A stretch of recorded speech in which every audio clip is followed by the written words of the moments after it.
Until I was 18 years old, I talked like this, man. Everything's good. Yeah, well, what's going on, brother? And that's who I was, you know what I'm saying? And so there was a time when I moved to Minnesota, married. We were living there, and at one point I got a phone call from a friend from the old neighborhood. And we started talking, and as soon as he started talking, he said, "Man, what's going on, Paul?" I said, "Oh, it's okay, brother. Everything's good, everything's good. How you doing, man?" And we talked for a second. And my wife was standing there, and every once in a while we'd throw in words, and I'd have to translate for my wife what we were talking about. So it's very easy for us to generally start talking like the people around us. And it's tough because you don't want to make people feel like you're mocking them or that you're making fun of their accents. One thing that we all have to do is to speak with a bit of Indian or Pakistani accent. It's something that, but you want to make sure that you're not making fun of. That is not the case. The case is to appreciate the sound, and because there are different sounds, whether you're educated in, you learn English in America or learn English in Great Britain or whatever. So, but it's fun to do that. But you have to be careful because we don't want to offend anyone, because that's not the case. But it just happens, sometimes. Hello, Paul. Hello. I have a perceptor question for you. Shall we say, given the rather exceptional high mortality rate in the 1986 movie for the Season 1, Season 2 characters, yep, how relieved were you that Perceptor not only survived but thrived afterwards? Well, once again it proves that it takes more than muscle to win a fight. He lasts because, well, he lasts because they didn't want to kill him off, basically. But I love it because it does. There is, for me, I took away a slight message, that intelligence will survive. It will find a way to survive, And I was overjoyed, because we were. I'm sure you heard it again and again and again. We were shocked that they killed off all these characters, especially Prime, because that hadn't happened. I guess nowadays it happens, more often than not. But back then, you have to remember, '86, that kind of stuff didn't happen. So I was thrilled.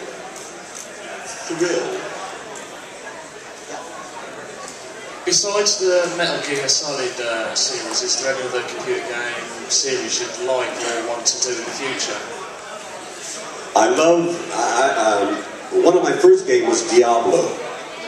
Yeah, great game. So I've done Diablo 1, 2, just did 3. I'm in all the StarCraft, Warcraft. I want them all to keep going. God of War, the God of War series was really awesome. Although it was very funny in God of War 2, I think it was, I was Theseus. In God of War 1, help me out if I may be wrong. In 1 I was the Grave Digger, which turns, you find out, he's Zeus. In 2 I'm Theseus.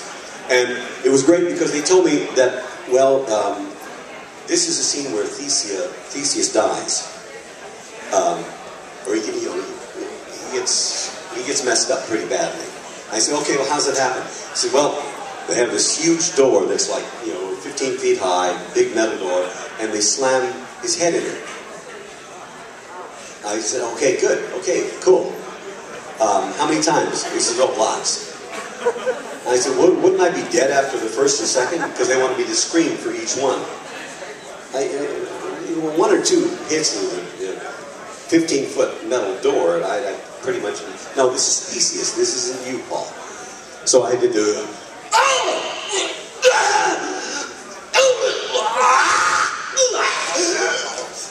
all that, again and again and again. So that was one of those moments you say, oh, I'm really glad I got this job. So God of War, Ratchet and Clank, I hope continues forever. telling somebody earlier, the great thing about Ratchet and Clank, normally you don't get to go in an improv. In a video game, you've got things written out and you're stuck to it. With Ratchet and Clank, they cast Dan Hagen, a friend of mine, as Kronk, and I'm Zephyr, and they had lines written out, and then they said, okay, good lines, and then what happened was we just started screwing around afterwards and adding stuff. And they said, and then we apologized. They said, no, go for it. Insomniac Games are one of the nicest people to work for. They take care of the actors, and they really care about the product. It's not just churn it out and make money. They really care about it. I really like these guys. Ratchet and Clank, I want them to continue forever. Because it's also a fun game, you know? Next. Hi, Paul. Yep. Given the way you described Perception in the cartoon, the crowd not being so violent, what are your opinions of him being a sniper in the recent comics? To be honest, the first time I heard about it, it was like, what? What?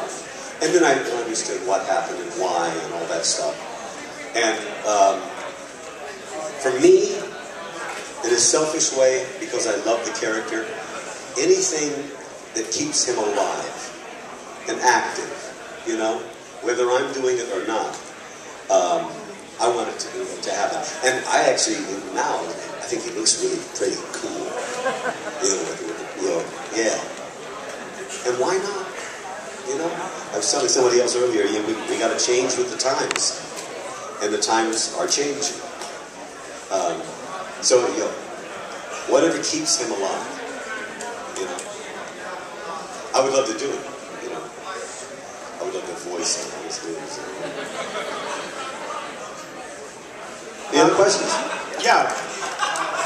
When Townsend was on just an hour ago, he made the point that he tries not to do too many video games just because of the great stress that it puts on his voice. How do you... Well, he's a pansy. Oh. Townsend's a... Where is he? Oh, shoot, he's not here. I'm hurling these... He's not here. Oh, well, I take that back. He's great. But he does a lot of different things. He also does a lot of promos. And for promos, you have to keep that announcer tone, that sound, that easy sound. For the video games, yeah, there are games that will thrash you. But I'm at the point now where I have a wonderful agent who will not accept auditions or jobs when they're going to be terribly, terribly abusive to your voice. Because you got to work the next day, or you may work the afternoon.